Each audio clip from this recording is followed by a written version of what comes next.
We think we know why people leave.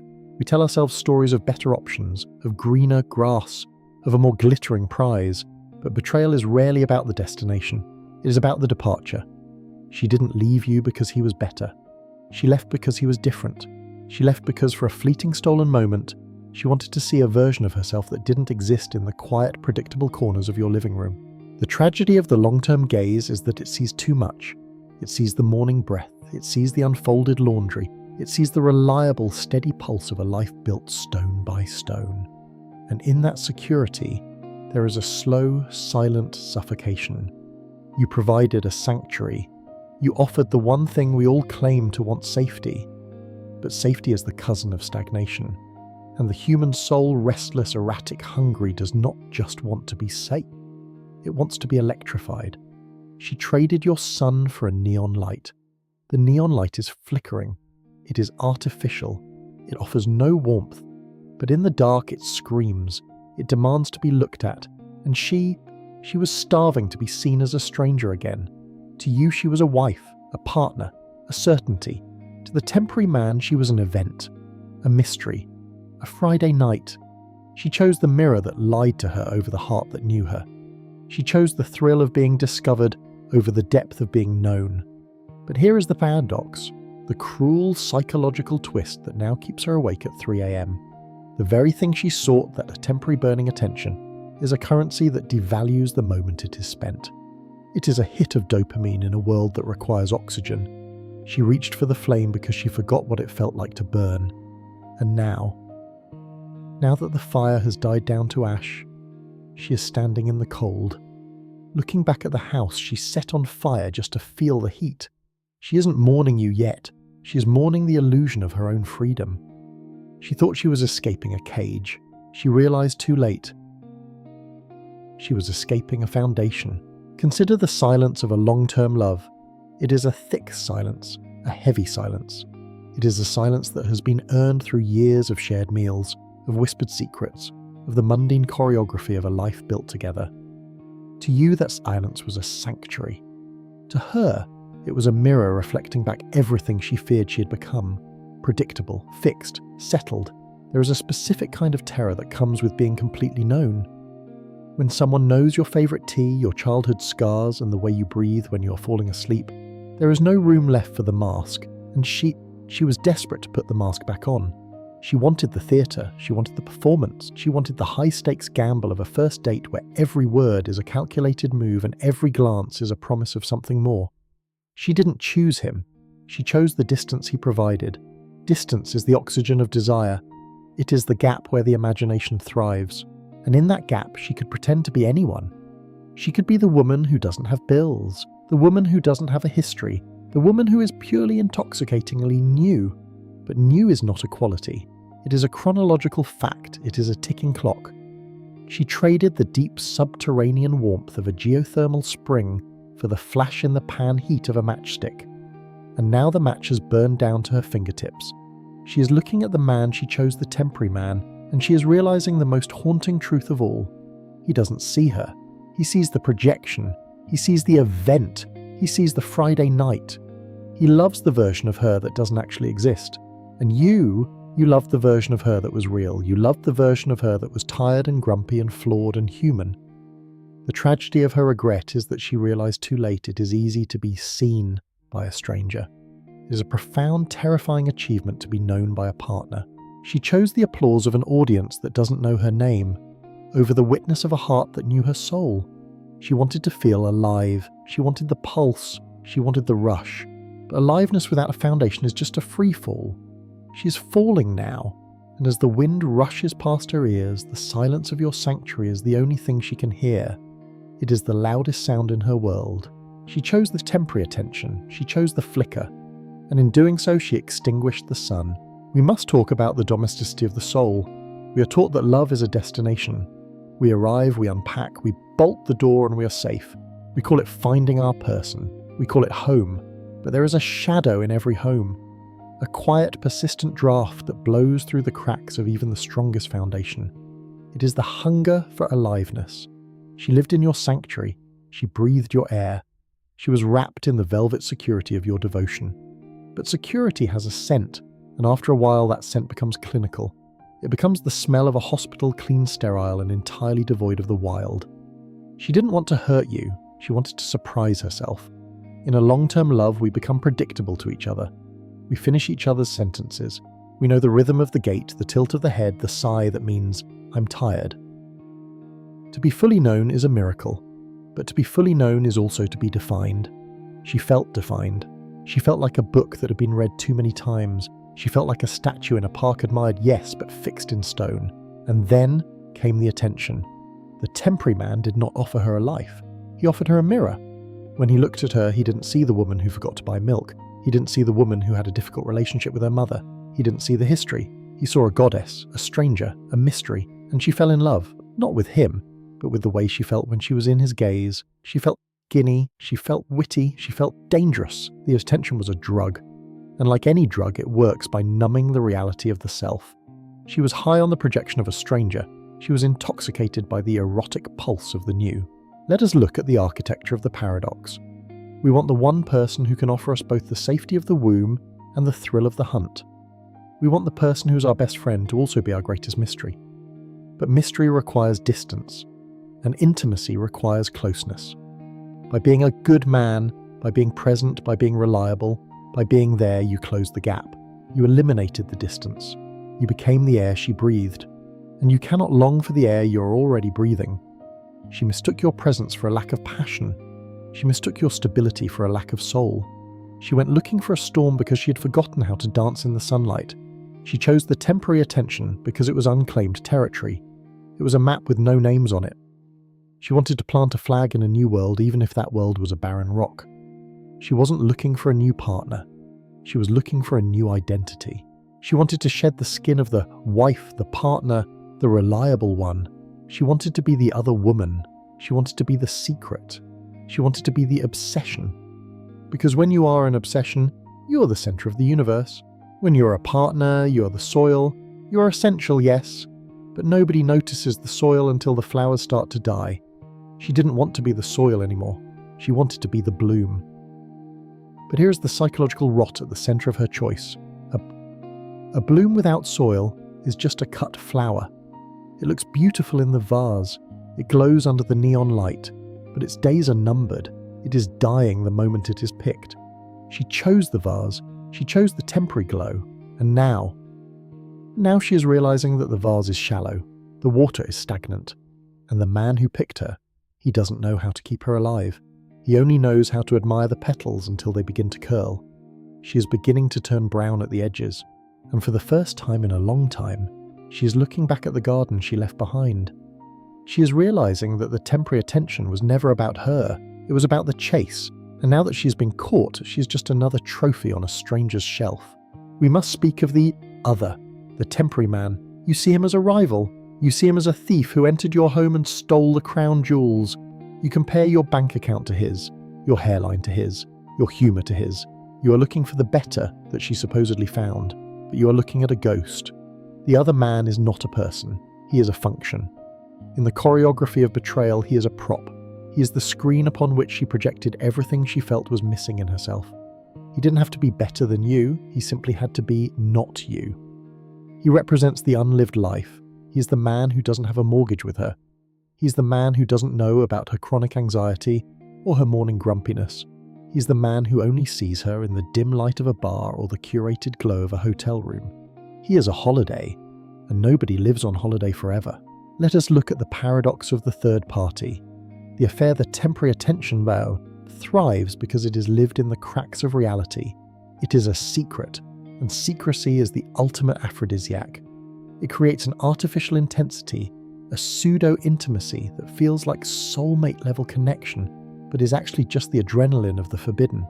She didn't fall for him, she fell for the danger. She was a good woman for so long, she was the one who held it together. She was the responsible one. And in that responsibility, she felt a part of her soul go numb.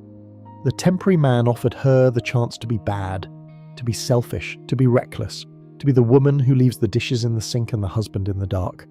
He didn't offer her a future, he offered her an escape. But here is the choreography of the dance that she didn't see coming.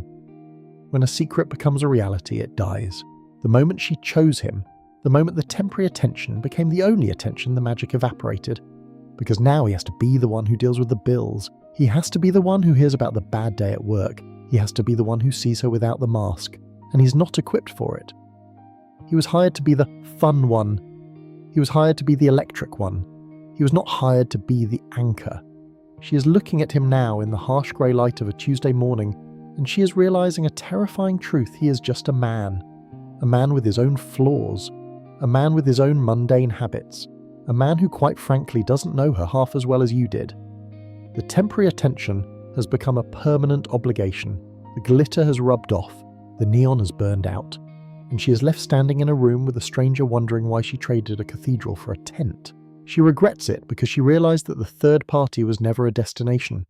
He was a rebellion, and once the rebellion is over, you are left with the ruins of the kingdom you burned down. She sees him now for what he is, a placeholder, a bridge to nowhere, a man who is willing to take what wasn't his, which means he is a man who can never truly be trusted to keep what he has. She is beginning to see the psychological dance for what it was. She wasn't moving toward him, she was moving away from herself. And now that she has arrived at his doorstep, she realizes she brought herself with her. The void is still there, the hunger is still there, but the one person who knew how to feed her soul, the one person who provided the sanctuary, is gone. She chose the temporary man because he was a mirror of her vanity. She wants you back because you are a mirror of her truth. And the truth is a much harder thing to live without than the applause of a ghost. Regret is not a sudden realization. It is a slow, rhythmic dripping. It is the sound of a faucet that cannot be turned off. She woke up one morning, perhaps it was today, perhaps it was a month ago, and looked at the temporary man. She looked at the life she traded for, and for the first time, she didn't see the electricity. She saw the hollow. In the beginning, the betrayal felt like a triumph. It felt like a reclaiming of her youth, her desirability, her agency. She felt like a traveller who had finally found the sun. But the sun of the temporary man is a desert. It is hot, it is blinding, but nothing grows there. She is beginning to experience the existential chill. When she was with you, she complained about the mundane. She chafed at the routine. She hated the way you always knew what she was going to say before she said it. But now she realizes that routine was actually a liturgy. It was a sacred repetition. It was the architecture of reliability. It was the knowledge that if the world fell apart, there was one person, one witness who would hold the pieces. The temporary man doesn't hold pieces. He only wants the whole. He doesn't want her grief. He doesn't want her history. He doesn't want the domesticity of the soul that she actually craves now that she is shivering in the wind. Let us look at the paradox of choice. She thought she was choosing more. More excitement, more passion, more life. She realized she was actually choosing less. She traded a library for a pamphlet. She traded a deep-sea dive for a splash in a puddle. She regrets it because of the persistence of memory. Every time she hears a certain song, every time she smells a specific roast of coffee, every time she sees a movie trailer for something you both loved, a knife turns in her gut. Memory is the ghost that haunts the house of regret. She remembers the way you looked at her when she wasn't performing, when she was just being. The temporary attention required her to be on. It required the mask, it required the lingerie, the witty banter, the curated persona. With you, she could be ugly. And there is no greater intimacy than being allowed to be ugly. She misses the safety of being unpolished. She misses the sanctuary of being understood without having to explain herself. She is realizing that attention is cheap. Anyone can give you attention. A stranger on the street can give you attention. A like on a screen can give you attention. But attunement is a rare, delicate frequency. It is the ability to feel the other person's heartbeat through the wall. You are attuned to her. The temporary man is just a loud noise. She is beginning to see the psychological dance for what it was, a frantic, desperate attempt to outrun the clock. She didn't want him. She wanted to be 20 again. And now she is realizing that no matter how much attention she gets, the clock keeps ticking. The temporary man cannot stop time. He can only distract her from it for a few hours. She is looking at the door she slammed. She is feeling the weight of the no she gave you. And for the first time, she's asking the question that marks the beginning of true regret. What have I done? Not, who am I with? But what have I destroyed? She didn't just lose you. She lost the history she had written with you. And history is the only thing we truly own. She is a woman without a country. She is an exile in the land of temporary attention, and the borders are closing. There is a cruel rhythmic irony in the way we desire. We want what we cannot have. We long for the bird that has flown the nest. We ache for the door that has finally and firmly clicked shut.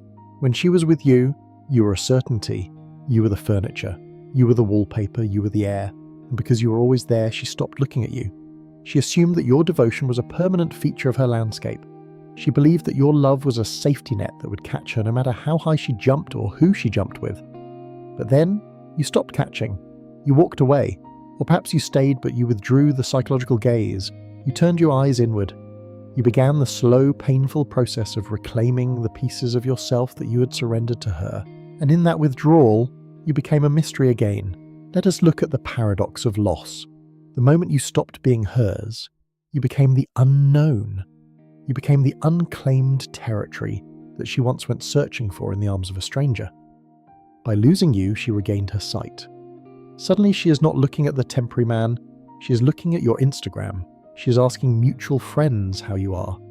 She is wondering who is making you laugh. She is wondering if there is a new woman sitting in her chair drinking her wine. Hearing the stories she used to find boring, she is experiencing the eroticization of the absent. The domesticity she once fled is now a sanctuary she is locked out of.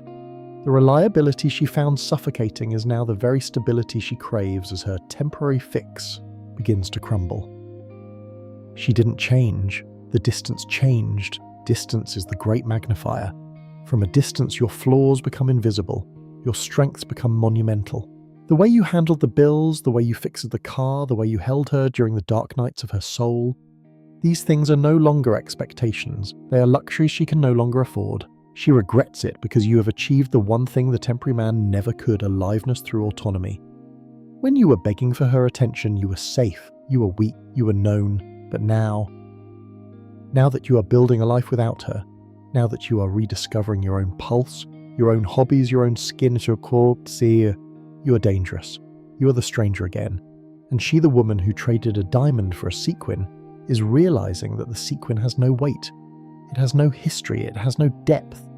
She sees you moving on, and it triggers a visceral existential panic. It is the fear of being forgotten. She thought she was the protagonist of your story. She thought she was the one who decided when the book ended. But you've started a new chapter, and she isn't in it. The temporary attention she sought was a way to feel important, but nothing makes a person feel more unimportant than realizing they are no longer the center of someone else's universe. She is watching your resurrection from the sidelines. She is realizing that while she was playing with matches, you were forging steel. She regrets it because she finally sees the man you are not the man she wanted you to be, not the man she compared to a ghost, but the actual man, and that man is no longer available for her to consume. The tragedy of her regret is that she had to destroy the relationship to finally value it. She had to lose the sanctuary to realize she was cold. She is standing outside the window now, looking at the light inside, and for the first time, she isn't the one holding the key. We must ask the final, most uncomfortable question. Why are you watching this? Are you here to feed on her regret? Are you looking for a cosmic receipt for the pain she caused? Are you hoping that if she suffers enough, the hole in your chest will finally close? There is a trap in waiting for someone's regret. It is a secondary prison. If your peace of mind depends on her realizing her mistake, then she still owns your joy, she still holds the leash. You are simply waiting in a different room of the same house. We must move toward aliveness. Let us look at the paradox of the healed heart. To heal is not to forget. To heal is to integrate. It is to look at the betrayal, the temporary attention she chose, and see it not as a reflection of your worth, but as a map of her own internal poverty. She didn't leave because you weren't enough. She left because she was empty, and you cannot fill a sieve no matter how much gold you pour into it. The shift happens when you stop being the waiting room and start being the destination. She regrets it. Let her. That is her journey. That is her psychological choreography. Her regret is the price she pays for her own awakening. But your task is different. Your task is to reclaim the erotic pulse of your own life. We often think the opposite of love is hate. It isn't. The opposite of love is indifference. Indifference is the ultimate state of aliveness for the betrayed. It is the moment you can hear her name and feel nothing but a mild, distant curiosity. Like a song you used to love but haven't heard in 20 years. You must stop being the sanctuary for someone who only wants to visit when it rains. The mind before skin philosophy demands that we look at the skeleton of the relationship. Was it really a sanctuary? Or was it a contract of convenience? Sometimes we hold on to the pain of betrayal because it is the last thread of intimacy we have left with them. As long as we are angry, we are connected. As long as we are hurt, they are still present. To let go of the hurt is to let go of them, and that is the most terrifying freedom of all. She chose the flicker of the neon light. She chose the hollow applause of a stranger. She chose the temporary. You must choose the enduring. And the only thing that endures, the only thing that cannot be stolen, traded, or betrayed, is the relationship you have with your own soul. She is at the door now. She is whispering. She is regretting. She is realizing that the grass wasn't greener. It was just artificial turf. But you have planted a new garden, and this time, the fence is a little higher. The soil is a little richer, and the only people allowed inside are those who know the difference between a fix and a foundation. You are no longer the man she left.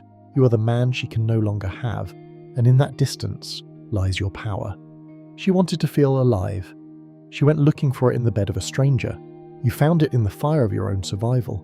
Who is truly more alive now, the one who is begging for a return to the past, or the one who has stepped unburdened into the future? Her regret is a ghost. Do not let it live in your house. She reached for the shadow because she couldn't handle the light, and now that you've finally stopped burning for her, was it the attention she truly craved, or was it simply the thrill of watching you disappear?